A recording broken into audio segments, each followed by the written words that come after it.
আসসালামু আলাইকুম ওয়া রাহমাতুল্লাহি ওয়া বারাকাতুহু। আজকে আমরা হারাম উপার্জনের পরিণাম সম্পর্কে কিছু আলোচনা শুনব।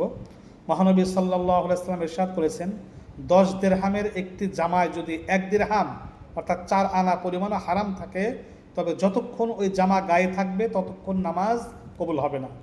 সেটা জামা হোক বা যাই হোক, যদি হারাম থাকে কোনো অবস্থাতেই তার ইবাদত বন্দেগী কবুল হবে না।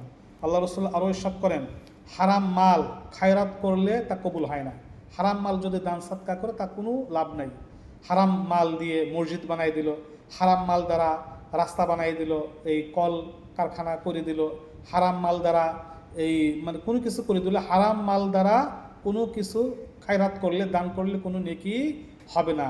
হারাম মাল দিয়ে গরু কিনে কোরবানি করে গোশত বিতরণ করলে কোনো লাভ হবে না, কোনো সওয়াব হবে না।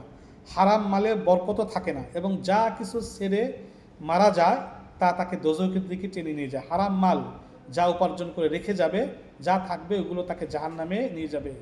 মহানবী সাল্লাল্লাহু আলাইহি ওয়াসাল্লাম ইরশাদ করেছেন, যে শরীর হারাম খাবারের দ্বারা প্রতিপালিত হয়েছে তা কখনো বেহেশতে যাবে না।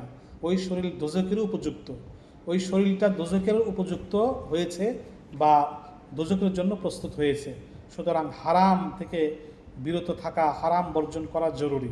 হারাম ছাড়া কোনো অবস্থাতেই কোনো মানুষের দুনিয়া এবং আখিরাতের সফলতা আসতে পারে না।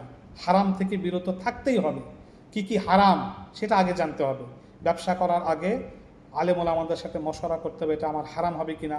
জমি বন্ধক রাখা বা বন্ধক দেওয়া এটা হারাম, হালাল পদ্ধতি কি, হারাম পদ্ধতি কি জেনে নেওয়া।